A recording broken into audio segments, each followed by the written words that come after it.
haka-haka rin na lumalabas tungkol dyan sa nakikita, no? Dahil kilo-kilo ito eh. Hindi ito ordinaryong drug haul, ika nga, no? Kasi alam naman natin na mga sindikato, I'm sure, no? Kasi when resolutions were filed and bills were filed, yung Committee on Rules already took action, no? Yung mga resolution na yan to investigate, I'm sure meron na, no?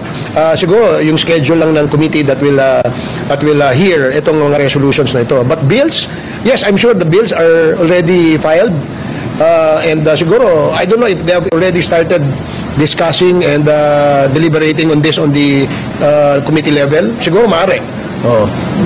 But again, no, sabi ko nga, siguro immediately hinto natin. Yun ang total ban sa mga pogo. Nung yung pag-for lang kasi like I get your statement. Parang you release na statement tapos like does that make the pag-for suspect? Kasi why would you say that and not say anything at the same time? Di ba suspect yung motive ng pag-for kaya hindi mo papangalan pero ito may ganito pero wala namang pangalan. Yun, kaya nga we urge, no, the PAGCOR management na ilabas nyo kung sino yung cabinet official na yan. Hindi pwedeng maging suspense yung pagbubunyag ng mga pangalang yan, no? Kung may pagkakasala, merong nagawang pagkakamali ang mga yan, dapat siguro ipahayag ng PAGCOR kung sino-sino ang mga tao sa likod nito. Isa sa naging kumbaga suspense dito, no, nung nabanggit isang cabinet official, no? Kung sino ito, maraming hinala, maraming haka-haka kung sino ito eh. In fact, kahit ako, meron akong haka-haka. Meron din ako nasa isip, no? Because I heard stories, no, about people lobbying for these pogos, no? Alam mo, once upon a time, itong 200 mahigit na mga pogo na ito probably were legitimate pogo operators. But when their accreditation expired with PAGCOR, hindi na to nag-renew siguro.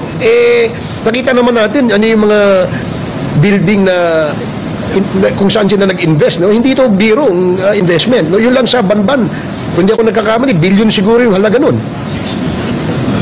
Imagine 6 billion, di pa kasama yung helicopter at saka yung mga Lamborghini doon. So my point being is dapat siguro wag nang patagalin, no? And siguro the cabinet official, if gilabas na, no, will now be a subject of inquiry in both houses, no? Ano bang role mo dyan? Diba? Ano bang nakita mo dyan at bakit ikaw ay strongly lobbying for this, diba? Base dito sa information na binigay ng PAGCOR. Oh yes. Yes, ipapatawag natin yun. Papatawag natin yun. Bakit? Kasi sa aming pagkakaintindi, naging enabler, no? Itong taong ito, kung totoo ay siya ay naglalabi para dun sa mga pogo operators na to, both illegal at saka legal, parang naging enabler ngayon siya na payagan na magkaroon ng ganitong klaseng krimen na ika nga karumal-dumal na krimen sa ating bansa, no? Yun lang pinupugutan ng ulo. Parang hindi yun katanggap-tanggap na meron tayong mga ganong klaseng mga krimen na nangyayari ngayon. And to add insult to injury, ang gumagawa niyan dito sa bansa natin ay hindi naman Pilipino. Ang biktima ang Pilipino, ang gumagawa po ay itong mga dayuhan na nagtatrabaho dito sa ilalim ng pogo na ito. Is that for pogos? That's one area that we should really study, no? Ang intervention of this so-called ex-cabinet official is to accredit an illegal pogo operations. Then it becomes now a crime. It becomes now a big question mark, and we should make him or them accountable. Ayan, him or them, nga pala, meron pang marami yan eh. Yes. Sir, wala bang natutuan to give immunity to PAGCOR sa pagbibigay niya ng pangalan? Hindi kailangan. Kasi I think kaya ang PAGCOR ayaw mabigyan ng pangalan dahil natatakot ikaw sa. Well, hindi dapat matakot ang PAGCOR. Illegal yan eh.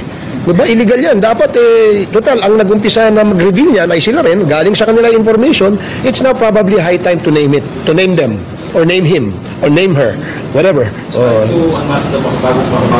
Ayun, because nga, enabler sila, we can call them now the makabagong makapili, no? Enabler sila na magkaroon ng mabigat na ano dito ang ating mga illegal na pogo operators, no? Considering that they brought along several criminals, or perhaps even the syndicates are all here. Alam mo, 2017, I delivered a privilege speech in Congress. I was already denouncing the move of the government to allow pogo. Kasi nga, it's nothing but just a money laundering outlet, no, for these criminal syndicates operating drug trafficking, human trafficking, and all other forms of crimes.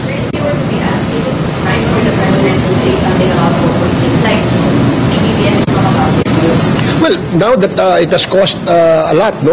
Kumbaga, yung social cost of this industry was proven to be so high that it does not, it is not commensurate to the revenues that we are getting, no? So, dapat magkaroon tayo ng isang matibay na posisyon dito. Dapat ang administrasyon ay magsalita tungkol dito. Sir, going back lang doon sa drugs, last few days ago, sunod-sunod yung nakukuha ng mga mangingisda sa Ilocos region nang lumulutan sa dagat mga drugs na tulog ng Chinese triad. Well, maraming theory, no? Maraming haka-haka rin na lumalabas tungkol dyan sa nakikita, no? Dahil kilo-kilo ito eh. Hindi ito ordinaryong drug haul, ika nga, no? Kasi alam naman natin na mga sindikato, mahalaga sa kanila yung mga ano yan, kontrabandong yan, because merong katumbas na malaking halagang pera yan, no? At ito, kapag ito ay lumulutang somewhere, dalawa lang ang theory nakikita ng marami, no? Ano lang yung ating in fact today, after this, meron akong meeting with DG Lasso, no? Tungkol diyan, no? Kasi posibleng sinasadya, no, na ilaglag yan diyan. At maging isang diversionary tactic, no, sa ating gobyerno ng ating mga sindikatong kalaban, no, sa droga, no, posible yan. Or pangalawa, pwede rin na ito ay parang propaganda, no, to create an image na kung saan nakikita ito talamak at kumakalat itong klaseng kontrabandong ito dyan sa mga lugar na yan. At alam naman natin na posible ang target dito ay yung ating Pangulo, diba? Kasi doon sa area, no, ng Ilocos region nila nilalaglag yan, no? So medyo katakataka at nagkaroon tayo ng ganito. Kaya nga dapat tingnan din natin, pag-aralan din natin. Kasi posible yung theory na ito ay nilaglag sa dagat, pinalutang-lutang. Sir, hindi kaya possible na dahil nalalapit ng eleksyon, marinig kasi lumutang yung narco-politics dito, narco-money na nagagamit sa politika sa atin? Hindi malayo yan, no? Ngayon, there's a new source of funds for politicians, no? Yung narco politicians, that's possible. May bago ngayon, yung pogo politicians. Di ba? Meron ng pogo politicians eh. Di ba? Obvious na obvious. Itong yung Alice Guo is a pogo politician. And hindi malayong mangyari na marami tayong mga kababayan, marami tayong mga lingkod bayan na nai-elect natin dahil sa tulong nitong mga pogo operators o itong mga narco syndicates na ito. So, kaya dapat maging mapagmatsyag tayo. Dapat maging mapanuri tayo sa mga kandidato. Meron po kayong call before na i-review yung pagbili po ng investor's visa. Ngayon po na napatunayan na si Alice Guo, may iba po pala talaga yung personality sa Pilipino. Ano pa po yung mga bills po na pwede natin ihain para maiwasan po yung ganito? Well, sa ngayon, dahil din dun sa ating investigation na ginagawa, nakita rin natin na talagang dapat masilip yung late registration na proseso, no? Kasi dito nag-uugat eh. No, itong mga pogo politicians like Alice Guo gumamit ng isang sistema na katanggap-tanggap sa ating bansa yung late registration para siya ay maging isang Pilipina, no? At dahil siya ay isang Pilipina, base dun sa kanyang pinakita mga dokumento, meron siyang karapatan tumakbo bilang isang lingkod bayan o pwede rin siyang magkaroon ng karapatan para makapamili ng lupa. No? And in fact, this is the very reason why perhaps nagapang nila yung PSA, nagapang nila yung mga local civil registrars kasi yun ang ugat Doon nag-umpisa. And it's not different doon sa aming mga inimbestigahan ngayon sa Kongreso. Yung Mr. Willie Ong, Mr. A.D. Yang, Mr. Jack Yang, Mr. Michael Yang, they probably have acquired Filipino documents or documents that prove that they are Filipinos fraudulently. Fraudulently. Kasi hindi naman totoo silang Pilipino. So, gumamit sila ng kanilang koneksyon, gumamit sila ng kanilang pera para ma-acquire nila itong mga ito.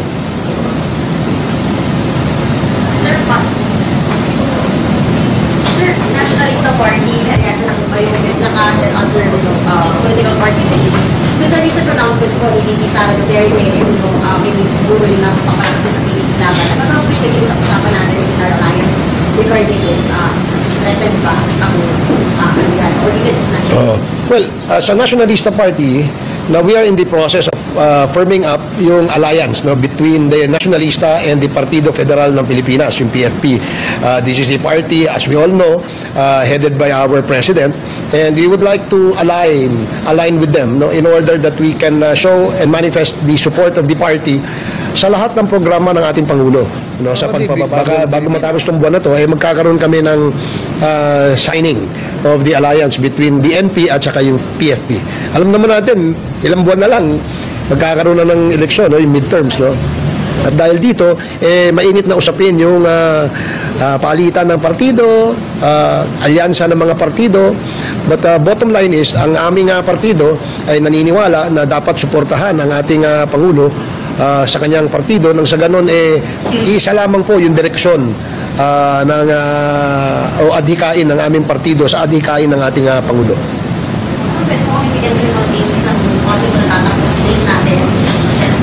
For the Senate, I have actually wala akong idea kung ano. But one thing is for sure, you have I think si Deputy Speaker Camille Villar, si of course Senator Amy Marcos, si wala ano lang sino pa bang mga natin diyan so far yung pa lang yung at I'm sure maraming maraming applicants I think the party or the alliance will probably come up with their own list before the scheduled October filing. Well, there are a lot of names maraming interesado. And some of them are coming from different parties na naka-align din sa ating Partido Federal at sa lakas NUCD. So, honestly, hindi ko alam kung ilan talaga siya. But I would surmise na more than 12 yan sa dami nung nag-a-apply. I think he has already came out with a statement saying na hindi si Speaker, tatakbo si Speaker this 2025. Hindi na po, walang balak na bumalik yung pangalan Robert Parker. Senado. Hindi ko masasagot yan. Magpilit kami. Campaign manager si Yes. Sir, part of lang kasi sabi mo, and nationalista is outside, alliance sa Philippine lakas. With Partido Federal. With Partido Federal. But Senator Amy Marcos previously said na hindi ako sure kung kasali ako sa ating state. Well, Statement. So, what does that mean, sir? Parang, iba na ba? Kasi you mentioned kasi I tried to reconcile what she said and what you said right now na yung NP, makikipagod na sa with Partido Federal. So, does that mean na kasama na siya? Well, ako tingin ko, I have no doubt, kasama si presidential sister, si Senator Amy, kasi she belongs to Nationalista Party. So if we're firming up alliances with the PFP, I am pretty sure if she's an incumbent senator, I'm pretty sure that kasama siya sa slate, unless, hindi ko alam kung ano yung, but my honest opinion is kasama siya. Just for clarification, so the alliance will deploy more than 12 senatorial seats for 2025 or yung nag-a-apply na sinasabi? Yung mga nag-a-apply lang. Of course, it's democracy at work, Yung mga partido, yung alyansa, definitely would like to entertain everybody. But we all know, limitado lamang po to sa 12 slots, I was told na maraming pangalan. And it seems that it's more than the desired number. So siguro maraming gustong mag-senador. Sir, Si Bibi sana before sinabi niya, tatlo na tatakbo, pero hindi sinabi lang ni Igor Isko na, pag-bukiro na rin sa tatakbo. Ano ba sa dito sa ginagawa ngayon ng mga kapatid? Well, ako sa tingin ko kasi, alam mo, maraming politicians kasi, alam mo, syempre gusto rin nila magkaroon ng advancements, no? O gusto nilang tumaas o umakyat, no? And some of them are really thinking about it. And nagmamanifest yan sa galaw at sa kilos, no? But of course, no ba, kung ikaw ay naniniwala naman na ang chances mo ay very slim, no? Eh siguro, ang politiko, marunong din naman na umatras, no? Pero kapag nakita mo may malaking opportunity at malaki yung pagkakataon na ikaw ay mahalal bilang isang senador, I have no doubt that they will not even think twice, no, in running. So, maraming ganyan, no? In fact, kahit dun sa amin, yung isang mayor po, parang gusto rin mag-senador, di ba? Oh. So, hindi, the democracy at work, and we respect those statements coming from them. Tingin ko ba dapat Alam mo, public service is a calling, no? Parang walang pinagkaiba yan dun sa kasabihan na many are called but few are chosen, di ba? So kapag nagkaroon ng ganung pagkakataon, siguro panawagan ng taong bayan, bakit naman hindi, di ba? Sabi ko nga kanina, kapag nagkaroon ng oportunidad na ikaw ay mahalal, at itong oportunidad na to, this can only come once, no? Kapag mahirap nang bumalik ito. Marami na tayong ganyang kwento, no, sa ating mga nahalal sa ating bansa, both local and national candidates, na they did not take advantage of the opportunity, they lost the opportunity. And sometimes the opportunity loss is actually bigger than the actual loss. Sir, 20 days before Sonal manifest, or what they want to hear from the President po sa Sonal? Well, I'm sure ngayon napakaganda ng with all the developments doon sa ginawang trailblazing and roadshow na ginawa ng ating Pangulo para makakuha ng mga investors, palagay ko marami ng yung mga pledges na nakuha marami na naging na-realize na, no, ng ating bansa. At dahan-dahan ito ay papasok, ito ay makapagbigay ng investments, makapagbigay ng revenue at trabaho sa ating mga kababayang Pilipino. Isa sa gusto ko ring marinig, no, yung ating posisyon tungkol sa West Philippine Sea. We all know that the President is very firm on his stand dito sa West Philippine Sea. In fact, paulit-ulit niyang sinasabi that I will not give up an inch of our territory because we are guaranteed by our Constitution, we are guaranteed by our historical rights, we are guaranteed by our history na ito ay atin. At hindi natin dapat i-give up. So, I guess there has to be a clearer issue sa West Philippine Sea. And of course, considering also that we have already achieved, no, somehow magandang results dito sa war on drugs, pagpatuloy lang natin ito na i-address itong usapin tungkol sa illegal na droga sa ating bansa. Kaya we are gaining positive achievements tungkol dito.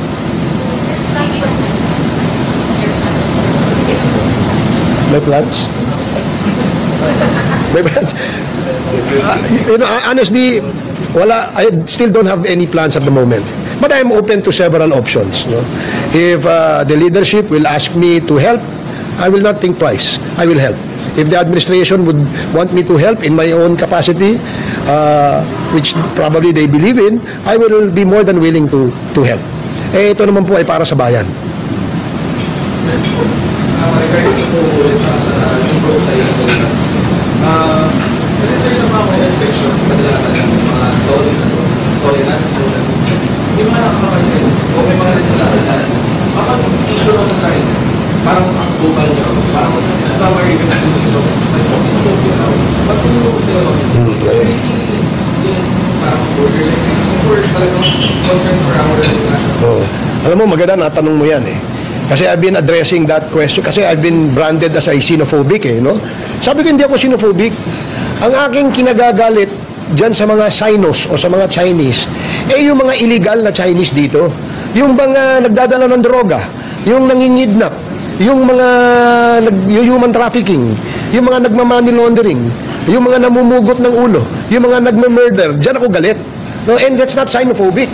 No? Para sa akin, yung nagko-komentary, in fact, I heard isang Chinese association sa Pilipinas ay sinasabi nga na racist daw ako at anti-China. Sabi ko hindi.